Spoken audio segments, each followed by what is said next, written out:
வணக்கம் நண்பர்களே. இதோ உங்களின் விருப்பமான வீசும் காற்றுக்கு பூவை தெரியாதா? தொடர்கதையின் பகுதி 4. காலை பொழுது அழகாய் விடிந்தது. பெரிய வீட்டில் அனைவரும் எழுந்து வழக்கம் போல வேலைகளை செய்து கொண்டு இருந்தனர். ஆனால் முன்பு போல் உற்சாகமில்லாமல் அனைவர் முகத்திலும் ஒரு கவலை இருந்தது. இரவு வெகு நேரம் விழித்து இருந்ததால் தேனு இன்னும் எழுந்திருக்கவில்லை. இரவு போலவே காலை உணவை மகிழ் எடுத்துச் சென்றாள். ஆனாலும் அவள் தேனுவின் முகத்தை பார்க்கவில்லை. மதியம் இரவு என அடுத்த 4 நாட்கள் தேனுவிற்கு அறைக்கே உணவு கொடுத்து அனுப்பினார்கள். தமிழ் இன்னும் வீட்டிற்கு வரவில்லை. பெரிய வீட்டிலிருந்து யாரும் வெளியே போகவில்லை. அனைவரும் வீட்டிலேயே இருந்தனர். வேதா, நீ இப்படியே அழுதுகிட்டிருந்தா ஒன்னும் ஆகாது. உன் தமிழ் மாமா உனக்கு வேணும்னா நீதான் அங்க போகணும். வேற வழி இல்ல. அப்படி இல்லன்னா அவனை மறக்கிற வழிய பாரு, வேற கல்யாணம் பண்ணிக்க என்றார் பூபதி. அப்பா, அதுக்கு செத்துப்போகச் சொல்லுங்க. இந்த ஜென்மத்துல தமிழ் மாமா எனக்குத்தான். அதுக்கு வழி சொல்லுங்க என்றாள் வேதா ஆவேசமாக. இனி என்னடி பண்ண முடியும்? அவதான் முக்கியம்னு அவ கைய புடிச்சு கூட்டிக்கிட்டு போனானே. நீ சும்மா இருமா. மாமா ஒன்னும் ஆசைப்பட்டு அவளை கட்டிக்கூட்டி வரல. அதனால அவளை சீக்கிரமா அங்கிருந்து துரத்திடலாம் என கூறினாள் வேதா. இப்படியே ஒரு வாரம் கழிந்தது. வேதவல்லி தமிழ் வீட்டிற்கு வந்தாள். வந்தவளை எல்லாரும் அதிர்ச்சியாக பார்க்க, ஏன் எல்லாரும் அப்படி பாக்குறீங்க? நான் என்ன புதுசாவா இங்க வரேன்? இல்ல, நான் இனிமே இங்க வரக்கூடாதா என கேட்டாள் வேதவல்லி. அப்படியெல்லாம் இல்லடா. யாரு சொன்னா வரக்கூடாதுன்னு? நீ வா. இது உன் அம்மா பிறந்த வீடு, உன் தாய்மாமா வீடு. எப்போ வேணாலும் வரலாம். வாம்மா வேதா என்றார் பாட்டி. பாட்டியைத் தவிர வீட்டில் உள்ள அனைவரும் வேதாவை நினைத்து பயந்தனர். ஏனெனில் அவள் அவ்வளவு எளிதாக தமிழை மறக்க மாட்டாள். எப்படி இவ்வளவு நடந்தும் சாதாரணமாக வருகிறாள்? இதில் ஏதேனும் இருக்குமோ என்று நினைத்தனர். வேதா வழக்கம் போல வந்து பாட்டி அருகில் அமர்ந்து கொண்டாள். நீ என்னடி அப்படியே நிக்கிற? போயிட்டு அவளை கீழே வரச் சொல்லு என்றார் பாட்டி மகிழிடம். ஓ, ஏற்கனவே இங்க ஒரு பஞ்சாயத்து நடக்கப் போகுது. நல்ல நேரத்துக்குத்தான் வந்து இருக்கோம் என மனதில் வேதா நினைக்க, நானே வரச் சொல்லுறேன் பாட்டி. உங்க பேத்திய. இனி அவளும் உங்க பேத்திதான் என கூறிக்கொண்டே உள்ளே நுழைந்தான் தமிழ். இவன் எப்போ வந்தான் என பாட்டி ஒரு நிமிடம் பதறினார். இதெல்லாம் தேவையா இவளுக்கு? இப்போ இவன்கிட்ட நல்லா வாங்கி கட்டிக்கட்டும் என நினைத்தார் தாத்தா. சே, இவர் என்ன இப்போ வந்துட்டாரு என தமிழை வைத்த கண் வாங்காமல் பார்த்துக்கொண்டே இருந்தாள் வேதா. ஆனால் தமிழ் வேதாவை நிமிர்ந்து கூட பார்க்கவில்லை. அவள் இவ்வளவு நடந்தும் மீண்டும் இங்கு வந்து இருக்கிறாள் என்றால் ஏதோ சரியில்லை என அவளது நோக்கத்தை அறிந்திருந்தான். அது மட்டுமில்லாமல் அவளிடம் இனி தேவையின்றி பேசாமல் விலகியிருந்தால்தான் அவள் வேறு வாழ்க்கையை பார்த்து கொண்டு போவாள் என நினைத்தான். இருங்க வரேன் என கூறி மாடி ஏறும் அவனைத்தான் எல்லாரும் பார்த்து கொண்டு இருந்தார்கள். தமிழ் அவன் அறைக்குச் சென்றான். தேனு வேறு உடைக்கு என்ன செய்ய என யோசித்துக் கொண்டு இருந்தாள். தமிழை பார்த்ததும் வேக வேகமாக எழுந்தாள். அவளின் பதற்றத்தை பார்த்து, ஆ, அது சரி, உன்னை இங்க தனியா விட்டுட்டு போயிட்டேன். கேட்க மறந்துட்டேன். உன் பேரு என்ன என தமிழ் கேட்க, தேன்மொழியாள் என அவளின் தேன் குரலில் சொன்னாள். அழகான பேரு என்று மனதுக்குள் நினைத்தான். என் பேரு தமிழ். உனக்கு இங்க இருக்கிற கம்ஃபர்டபிளா இருக்கா? நான் இல்லாதப்போ இங்க உன்னை யாரும் எதுவும் சொன்னாங்களா? இல்ல என தலையாட்டினாள். சாப்பாடு கொடுத்தாங்களா? என்றாள். கீழே இன்னும் போகலையா? இல்ல. ஓ, அதுதான் பாட்டி அப்படி சொன்னாங்களோ என நினைத்து சரி கீழே வா என அழைத்தான். அது இல்ல, நான் இன்னும் குளிக்கல. 3 நாளா இதே ட்ரெஸ்ஸத்தான் அலசி போட்டு இருக்கேன் என தயங்கியபடி கூறினாள். ஓ, ஆமா, சாரி, உனக்கு வேற ட்ரெஸ் இல்லல்ல? நான் அத மறந்துட்டேன். இன்னிக்கு போயிட்டு உனக்கெல்லாம் வாங்கிக்கலாம். இப்போ கீழே வா, கொஞ்சம் பேசணும் என கீழே கூட்டிப் போனான். ஹாலில் அனைவரும் இருந்தனர். தமிழ் எல்லாரையும் பார்த்துவிட்டு தேன்மொழியிடம் திரும்பி, இதோ பாரு, இவங்கதான் என் தாத்தா ஆறுமுகம், பாட்டி லக்ஷ்மி. இது என் அம்மா மங்கலம், அப்பா மாணிக்கம். இது சித்தி மல்லிகா, சித்தப்பா கணேசன். அப்புறம் இது தம்பிங்க கதிர், சக்தி, அண்ட் இது தங்கச்சி மகிழினி என தமிழ் கூற தேனுவோ அவன் எல்லாரையும் அறிமுகம் செய்ய செய்ய அவர்களை நன்றாக பார்த்து கொண்டாள். அப்புறம் இது தேன்மொழியாள். என் மனைவி, என் கூடத்தான் இனிமே இருப்பா என அனைவரையும் பார்த்து உறுதியாக கூறினான் தமிழ். பின் தேனை பார்த்து, இவங்க கூடத்தான் இனி நீ இருக்க போற. இந்த வீட்ல நான் எப்படியோ அப்படிதான் இனிமே நீயும்.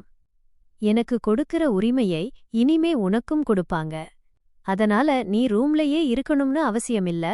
உனக்கு இங்க கிடைக்கிற மரியாதைய வச்சுதான் நாம இங்க இருக்கணுமா இல்ல வெளிய போகணுமான்னு தெரியும் என்றான் தமிழ் பாட்டியையும் வேதாவையும் நேராக பார்த்து. அவ்வளவுதான். பாட்டி வாயை திறக்கவில்லை. வேதாவா? இல்லை தமிழா என்றால் தமிழ்தான் அவருக்கு உயிர் பேரன் அல்லவா? மகிழ், உன்னோட ட்ரெஸ் ஒன்னை எடுத்து உன் அண்ணிக்கிட்ட குடு என்றான் தமிழ். சரி அண்ணா, வாங்க அண்ணி என தேனுவை அவள் அறைக்கு கூட்டிச் சென்றாள் மகிழினி. இதை பார்த்து, நேத்து வரைக்கும் அண்ணின்னு என்னை ஒரு தடவை கூட கூப்பிட்டது இல்ல, இவளை மட்டும் உடனே அண்ணின்னு கொஞ்சரா என மகிழை தீயாக பார்த்தாள் வேதா. புது உடை எடுத்து தந்தாள் தேனுவிடம். உங்க பேரு ரொம்ப அழகா இருக்கு. அப்புறம் குளிச்சதும் இந்த பர்தாவைத்தான் போடுவீங்களா என ஆர்வமாக கேட்டாள் மகிழ். இல்லடா, இனிமே இதை போட மாட்டேன் என்றாள் தேனு. அவள் பெயர் இந்து பெயர் என்பதை அங்கு யாரும் கவனிக்கவில்லை. சிறிது நேரம் கழித்து தமிழ் வெளியே போன் பேசிவிட்டு அறைக்குச் சென்றான். குளித்து முடித்து தலையை உலர்த்தி கொண்டு இருந்தாள் தேனு. முதலில் இப்போதுதான் அவள் முகத்தை தெளிவாக பார்க்கிறான் தமிழ். 6 அடி நீளக்கூந்தல் இல்லை என்றாலும் 4 அடி கூந்தல் அடர்த்தியாக கருகருவென காற்றில் பறந்தது. நீண்டு வளைந்த புருவங்களும் வெண்ணிலவுக்குள் கருப்பு கோலிக்குண்டு போல வட்டக் கண்களும் மூக்குத்தி போடாத அளவான மூக்கும் சாயம் பூசாத சிவந்த உதடுகளும் பால் வண்ண நிறமா எலுமிச்சை பழ நிறமா என அறியாத நிறத்தில் கொள்ளை அழகாக இருந்தாள் தேன்மொழி. மகிழ் கொடுத்த சல்வார் குர்தி அவளுக்கு மிக அழகாக பொருந்தியது. விட்டால் நாள் முழுவதும் கூட பார்த்து கொண்டே இருப்பான் தமிழ். ரொம்ப நேரம் தமிழ் அவளை பார்ப்பதைக் கண்டு, இவரு என்ன இப்படி பார்க்கறாரு என வெட்கம் வந்து திரும்பித் தவித்தாள் தேனு. தமிழ் சட்டென்று, சே, என்னடா இப்படி பார்க்கிற, அவ என்ன நினைச்சிருப்பா என தன் தலையிலேயே தட்டிக்கொண்டான். தொண்டையை செருமிக்கொண்டு, உனக்கு அந்த பர்தாவை தினமும் போடணுமா?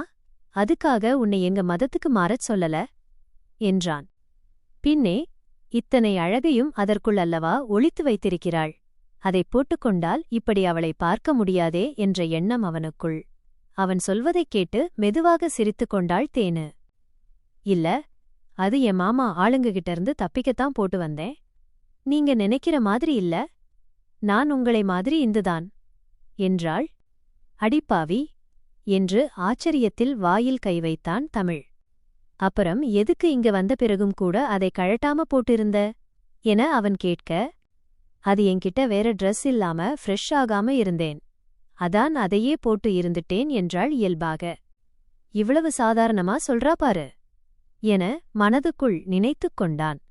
ஓ, இப்போதான் ஞாபகம் வருது, உன் பேரு கூட தேன்மொழியாள்தானே சொன்ன, அதைக்கூட கவனிக்கல என்று சொல்லிவிட்டு குளியலறைக்குச் சென்று விட்டான் தமிழ்.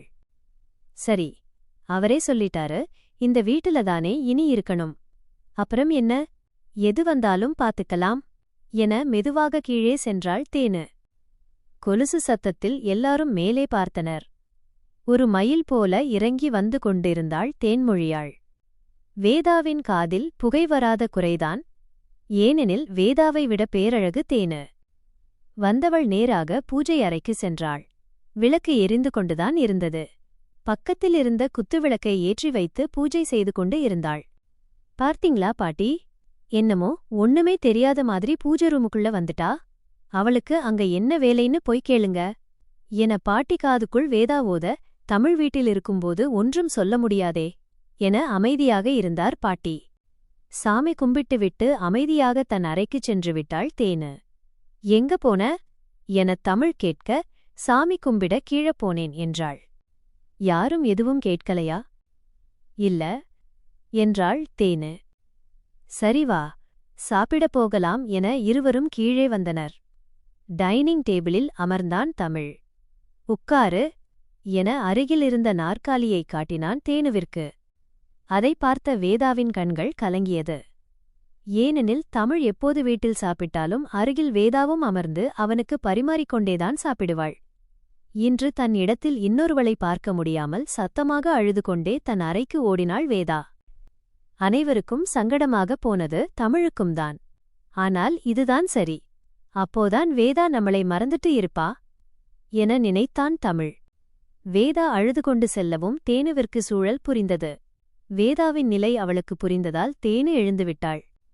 நான் கீழே உட்கார்ந்து சாப்பிட்டுக்கிறேன், எனக்கு அதுதான் பழக்கம் என ஒரு தூண் அருகில் அமர்ந்து சாப்பிட ஆரம்பித்தாள் தேன். தமிழுக்கு என்ன சொல்வது என்று தெரியவில்லை, சங்கடமாக இருந்தது. ஏனோ அரைகுறையாக சாப்பிட்டுவிட்டு மேலே சென்றான். தேனு தட்டை கழுவி வைத்துவிட்டு யாராவது தன்னிடம் பேசுவார்களா என்று பார்த்தாள். யாரும் எதுவும் பேசவில்லை. பின் அமைதியாகத் தன் அறைக்குச் சென்று விட்டாள். தேனு அறைக்கு வந்ததும், ரெடியா இருக்கியா? உனக்கு வேண்டிய திங்ஸ் எல்லாம் வாங்கிட்டு வரலாம், வா என்றான் தமிழ். ஆங், சரிங்க என அவள் கூற, ஏன் இதுக்கு மேல சத்தம் வராதா என கேட்டான் தமிழ் கிண்டலாக. அவளோ அவனை பார்த்து முழிக்க, சரி முழிக்காத வா என கிளம்பும்போது அரைவாசலில் வந்து நின்றாள் வேதா. அழுத சோகமான முகத்துடன் தேன்மொழியை முறைத்துக்கொண்டே, உங்ககிட்ட கொஞ்சம் பேசணும் மாமா என்றாள். உள்ளவா என அழைத்தான் தமிழ். தனியா பேசணும், மாடிக்கு வாங்க மாமா என கூறிவிட்டு மேலே சென்றாள் வேதா. தமிழுக்குச் சங்கடமாக போனது. திரும்பித் தேனுவை பார்த்தான். அவள் முகத்தில் என்ன உணர்ச்சி இருக்கிறது என அவனால் புரிந்து கொள்ள முடியவில்லை. சரி, இன்னையோட வேதாவுக்கு ஒரு முடிவு கட்டணும் என நினைத்துக்கொண்டு, நீ இரு, நான் போய் பேசிட்டு உடனே வரேன், உனக்கு ஒன்னும் பிரச்சனை இல்லையே என கேட்டான் தமிழ். அவள் வெறுமனே தலையை மட்டும் இல்லை என ஆட்டினாள். சரி என தமிழ் மொட்டை மாடிக்குச் சென்றான். தேனு ஒருவித தவிப்புடன் போகும் அவனை பார்த்து, கடவுளே, நீ கொடுத்த வாழ்க்கை சரின்னு ஏத்துக்கப் போற நேரத்துல அத நீயே பறிச்சுக்காத என மனதுக்குள் வேண்டினாள். என்ன வேதா, எதுக்கு கூப்பிட்ட?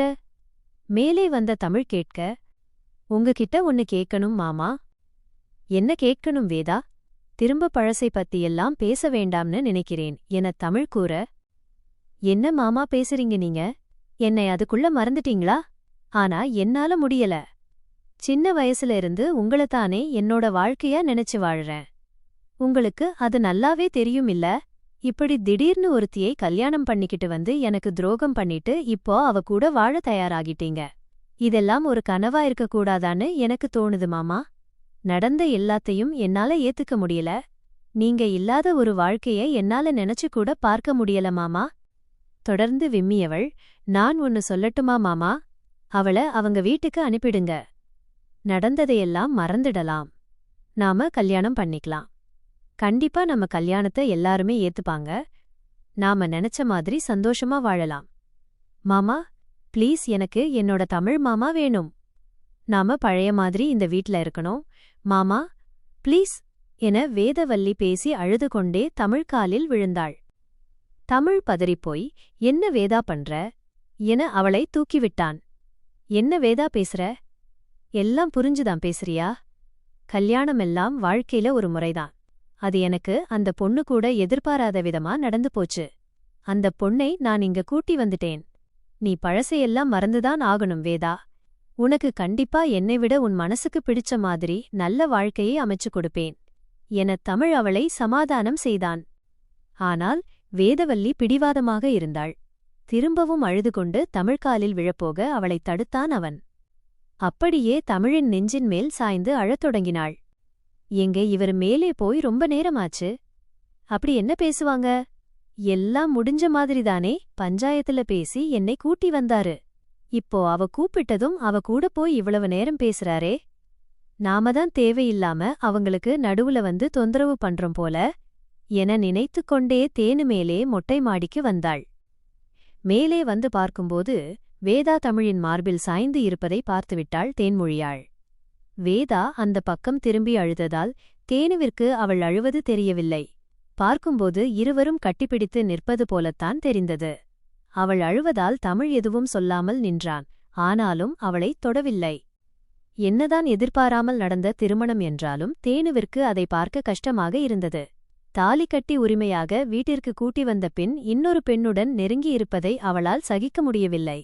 கீழே சென்று விடலாமா என்று நினைத்தாள். ஆனாலும் கால்கள் அவர்களை நோக்கி நகர்ந்தது, ஒரு மனைவிக்கே உரிய சிறு கோபத்துடன். கொலுசு சத்தம் கேட்கவும் தமிழ் சட்டென்று வேதாவை விலக்கினான். இவள் வருவாள் என தமிழ் கொஞ்சம் கூட எதிர்பார்க்கவில்லை. ஆனால் வேதா எதிர்பார்த்தாள் போல. தேனை பார்த்ததும் சட்டன தாவணியை சரி செய்வது போலச் செய்தாள். அத பார்க்க மேலும் எரிச்சலானது தேன்மொழிக்கு.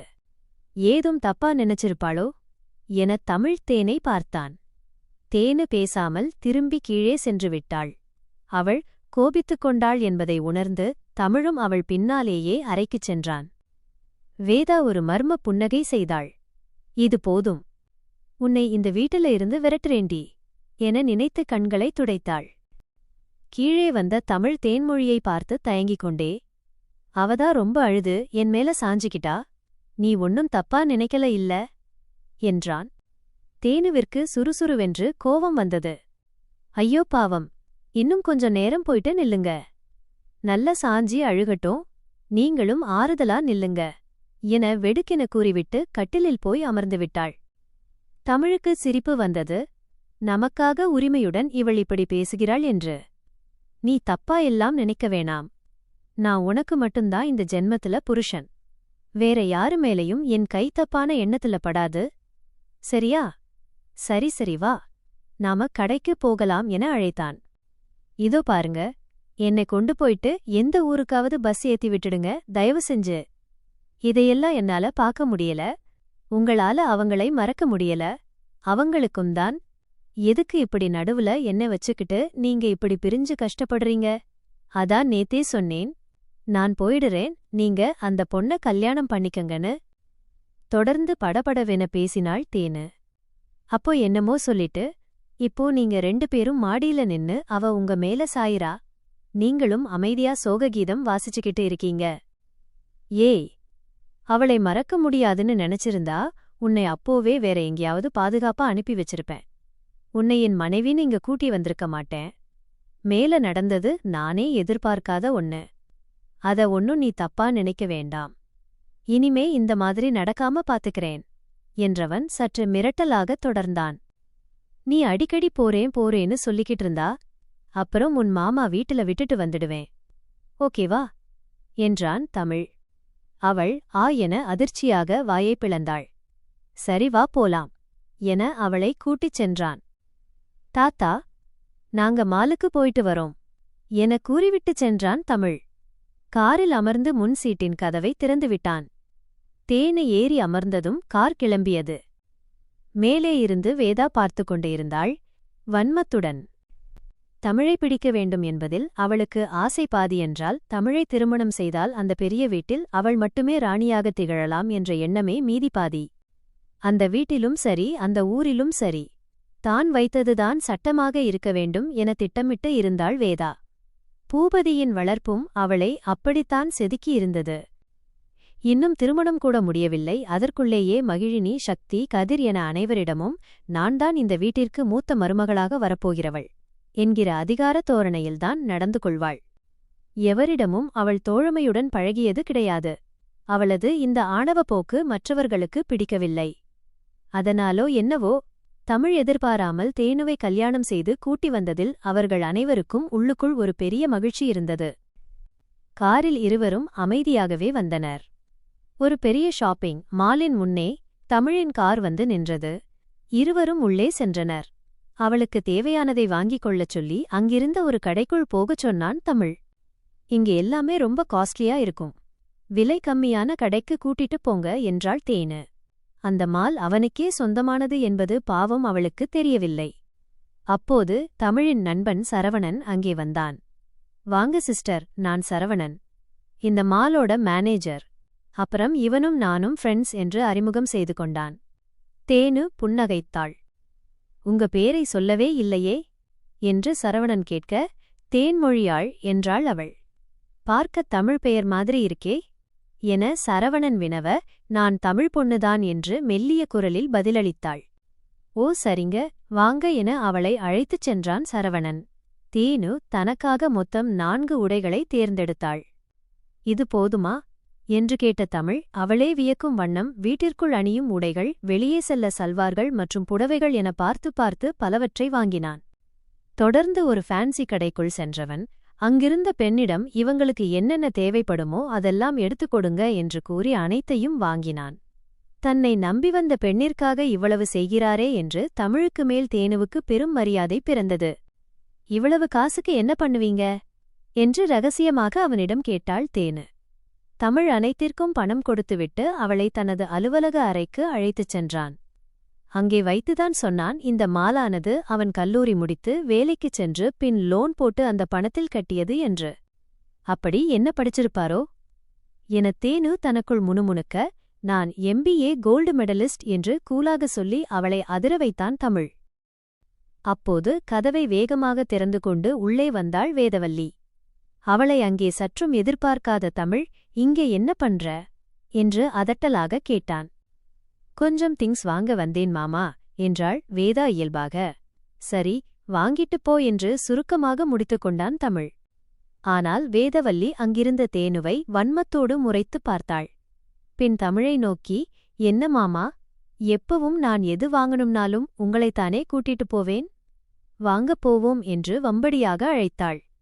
இவள் வேண்டுமென்றேதான் இப்படிச் செய்கிறாள் என்று தமிழுக்கு கோபம் தலைக்கேறியது. நீ போ வேதவல்லி, எனக்கு வேலை இருக்கு என்று அவன் மறுக்க, பரவாயில்லை மாமா, வேலைய முடிச்சிட்டு வாங்க, நான் வெயிட் பண்றேன் என்று பிடிவாதமாக அங்கேயே உட்கார்ந்து விட்டாள் வேதா. தமிழ் சட்டென்று எழுந்து, என் வேலை முடிஞ்சது, நாங்க கிளம்புறோம், நீ எது வேணுமோ வாங்கிட்டு வீட்டுக்குப் போ என்று கராராகச் சொல்லிவிட்டு தேனுவை அழைத்துக்கொண்டு வெளியேறினான். இதனால் வேதவல்லி ஆத்திரத்தில் அழுது கொண்டே தேன்மொழி மீது தீராத கோபத்துடன் தன் வீட்டிற்குச் சென்றாள். காரில் செல்லும்போது தமிழ் கோபமாக வண்டியை ஓட்டுவதைக் கண்டு, ஏங்க கோவமா இருக்கீங்களா என்று மெதுவான குரலில் கேட்டாள் தேனு. ஆமா, இவளை என்னதான் பண்றது, நமக்கு கல்யாணம் ஆகிடுச்சு, இன்னமும் என் பின்னாடியே அவ வந்தா அவளுக்கு எப்படி வேற வாழ்க்கை அமையும் என்று ஆதங்கப்பட்டான் தமிழ்.